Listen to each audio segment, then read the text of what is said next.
안녕하세요. 주양가족 여러분, 김성민 목사입니다. 오늘 또 우리를 힘들게 하는 세상이지만 그 세상 가운데서 언제나 그리스도의 빛을 비추는 귀한 하나님의 사람들이 되기를 주의 이름으로 바랍니다.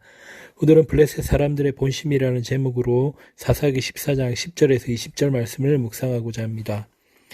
삼손은 흥을 돋구기 위해 결혼식에 참석한 친한 블레셋 청년들과 수수께끼 내기를 합니다. 그런데 이런 사소한 내기에서 걸린 것이 옷 30벌이라는 것을 보면 그냥 농담으로 웃어 넘겨야 하는 일이었습니다. 하지만 블레셋 사람들은 그냥 농담으로 여기지 않고 삼손의 아내에게 협박하여 답을 알아냅니다. 삼손을 향한 블레셋 사람들의 모습을 보며 우리는 세상이 우리를 향해 어떻게 대하는지를 알게 됩니다.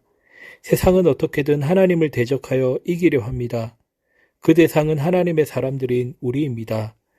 그래서 첫 번째로 생각해 볼 것은 수수께끼를 낸 삼손입니다.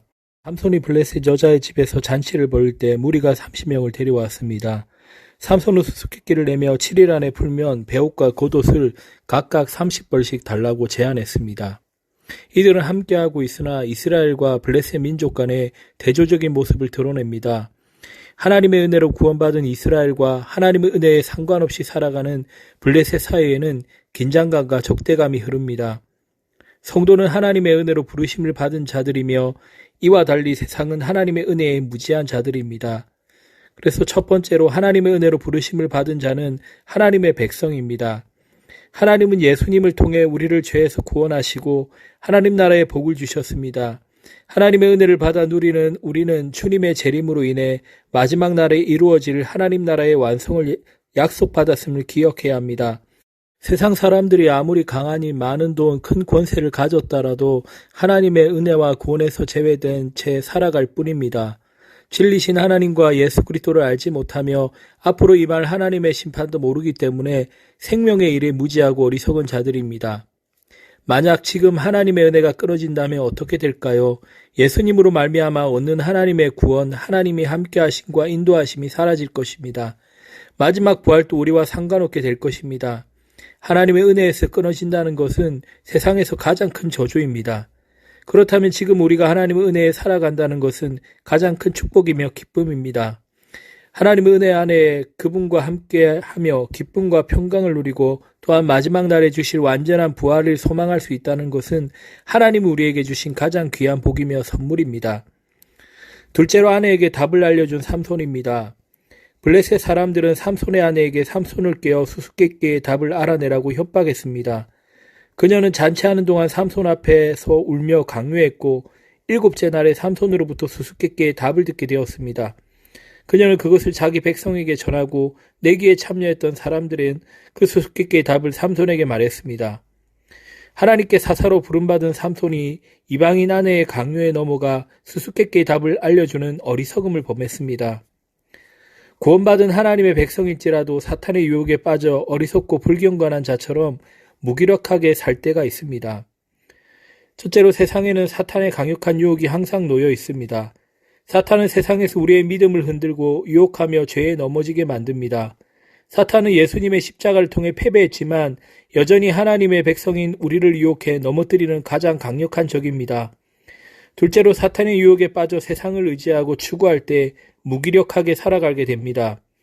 삼손은 하나님의 거룩한 백성임에도 이방 여인의 강요에 넘어가고 말았습니다.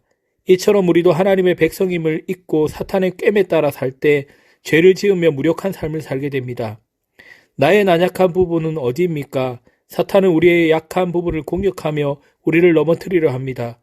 사사로 부름받은 삼손도 여인들의 강요와 유혹에 넘어가 결국 그 사명을 제대로 감당하지 못했습니다.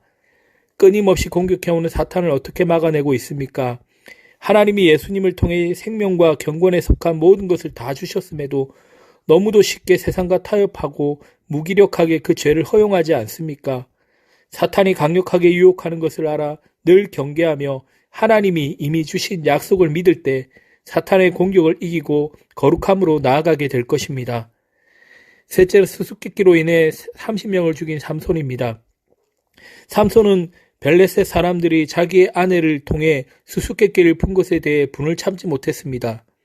그때 하나님의 영이 삼손에게 갑자기 임했고 삼손은 아스글론에 내려가 그곳 사람 30명을 쳐 죽이고 노력해 얻은 옷을 수수께끼 품자들에게 주었습니다. 삼손이 아내의 강요에 못 이겨 수수께끼를 알려주는 어리석음을 범했음에도 하나님은 그를 통해 하나님의 역사를 행하셨습니다. 하나님은 우리의 어리석음을 뛰어넘어 그분의 뜻을 이루어 가십니다. 사탄의 미혹에 넘어지 무력한 성도라 할지라도 하나님은 능력으로 역사하셔서 그 뜻을 성취하십니다. 첫째로 하나님이 택하신 자가 불경건하고 어리석다 할지라도 하나님의 뜻은 하나님에 의해 성취됩니다. 삼손이 여인의 강요에 넘어가며 어리석은 모습을 보였음에도 불구하고 하나님의 영이 임해 승리했습니다. 이처럼 하나님은 우리의 무력한 모습에도 여전히 우리 가운데 역사하시며 하나님의 일들을 성취해 가십니다. 둘째로 하나님의 역사는 실패하지 않습니다. 하나님이 우리를 통해 일하시지만 우리의 실패가 하나님의 실패는 아닙니다. 우리의 연약함이 하나님의 역사를 제한할 수 없습니다. 하나님은 그분의 뜻 가운데 모든 것을 이끌어 가십니다. 살아가면서 주로 사람을 보십니까? 아니면 하나님을 보십니까? 대부분 사람들은 사람에게 하나님의 일의 성취 여부가 달린 것처럼 생각합니다. 마치 돈, 지식, 능력, 규모가 하나님의 일을 결정짓는다고 생각하는 것처럼 말입니다. 그래서 신뢰할 만한 모습이 보이지 않으면 낙심합니다. 그러나 성경은 분명히 사람에게서 그 어떤 신뢰도 찾을 수 없다고 말합니다. 오직 하나님이 그 모든 구원의 역사를 이끄셨음을 보여줍니다. 이것을 믿을 때 불가능한 상황에서도 절망하지 않고 눈에 보이는 완벽한 조건에서도 하나님의 은혜를 구하게 될 것입니다.